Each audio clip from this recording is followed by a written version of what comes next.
Kamusta mga idol? Mapagpalang araw na naman at welcome sa ating channel mga idol. Dito tayo sa Motor Ace Iba Zambales branch. So natagpuan natin to ang kauna-una ng dealer na nakita ko na meron ng NMAX version 3 mga idol. So to check lang natin, i-walkthrough lang natin ng paunti-unti at magkano yung presyo nito dito sa Motor Ace Iba Zambales. So alamin natin kung sulit ba to o hindi. Let's go!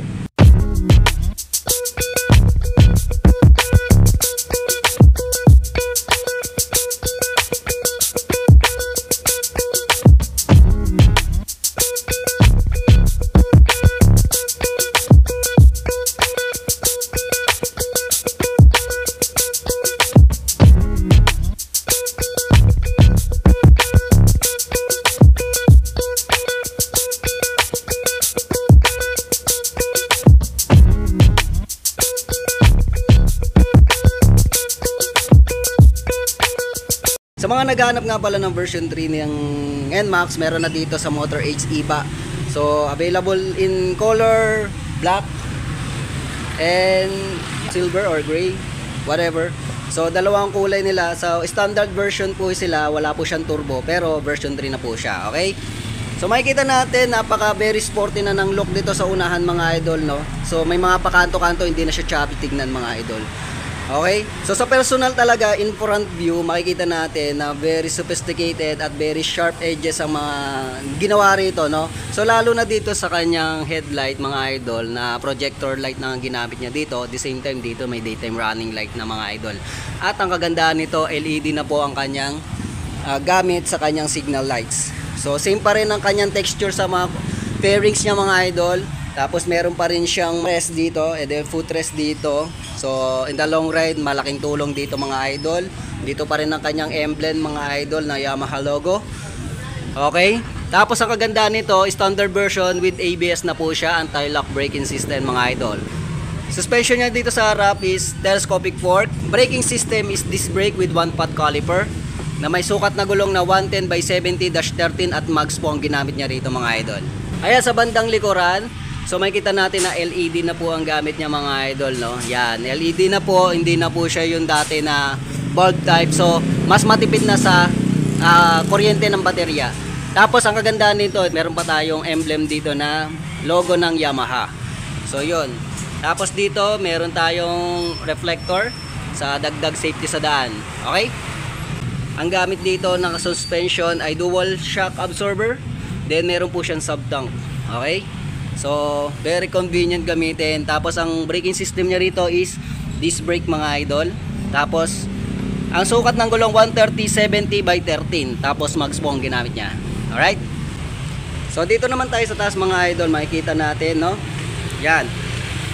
Okay, pansinin natin tong windshield na to na dati is maliit lang ito. Ngayon, mas pinalaki ang windshield niya dito. Hindi lang natin matanggal kasi bago pa siya, okay? And then blue core technology na po siya mga idol, no? So mas tipid, mas malinis, mas mabilis. Okay? More power, less fuel. So dito naman sa kanyang panel, so gumagamit na siya ng digital panel na nagbago na talaga. Sobrang sophisticated, napakaganda, napaka-solid, no? Kaya yung pera mo solid na solid dito. Okay? So dito rin may emblem na rin siya dito. Wow, very good. Tapos pagdating naman switches and buttons, unahin natin sa kaliwa na merong high and low menu for your digital panel, okay? Tapos andito talaga yung menu ng mga digital panel ng Yamaha. Okay, para sa convenient nyo, okay?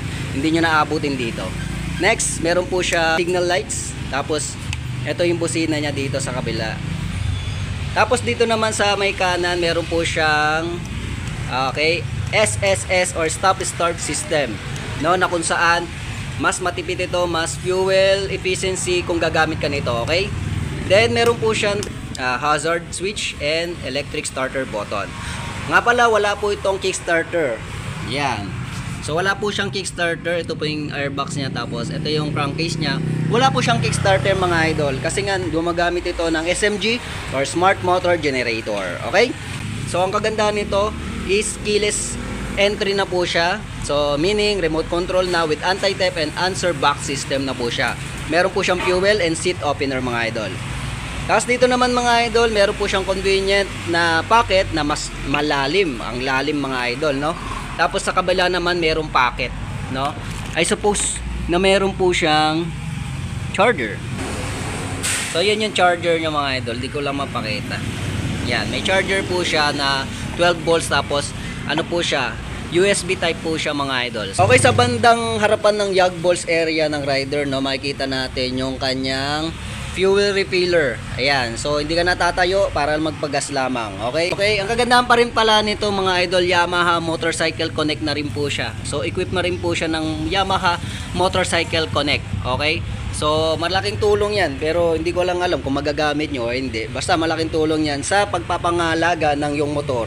Okay? Tapos pagdating naman sa seat niya mga idol, yan. Eto, punta tayo naman dito sa kabila. So sa seat niya mga idol, makikita natin na simpleng tabas lang pero malapad. Kaya yung malalakihang wet packs mga idol, no? Mga 250 kilo ang bigat. So kayang-kaya niyang i-manage dito mga idol. Tingnan natin kung ilang kasya. 1, 2, 3, 4, 5. 5 wet packs na ganyang kaninipis. Pero 2 tao lang for good. Okay? So makikita pa rin natin sa gilid mga idol, NMAX na naka-embus. Alright? Or emblem, whatever you said. Ayan.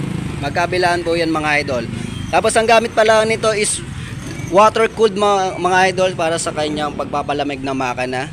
So 155cc. Okay, yung kanyang engine. Tapos fuel injection na po siya mga idol. Okay? Ang kagandahan nito pala mga idol, fully automatic na po siya. Ito ang kanyang throttle control with brake lever sa unahan at ang hand grip with brake lever para naman sa likuran.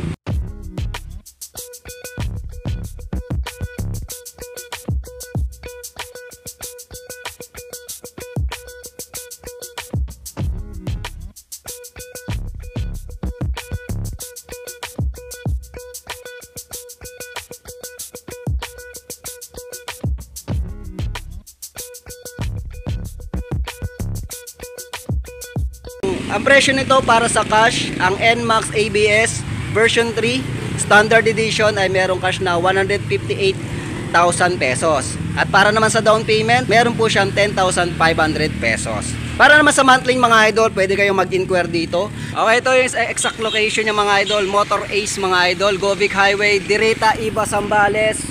Kung shortcut ka doon, papunta dito. Okay?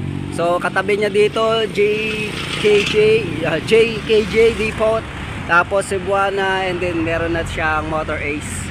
So 3 unit lang, unahan na po kayo dito. At yun, para sa inyo mga idol, sulit nga ba ang Yamaha NMAX version 3 o hindi? I-comment mo na yan. At para tapusin ang video na to, huwag sanang kalimutan mag-subscribe at hit ang notification bell para lagi kang updated sa mga ganitong klaseng impormasyon tungkol sa mga bagong labas na motor. At i-like at i-follow nyo na rin ang ating munting page na Hadjo Motovlogs TV. Shoutout nga pala sa mga Motor Ace natin dyan. Yan, nandun sa loob. Hello. This is Hadjo from Hadjo Motovlog. Thank you for watching and peace out.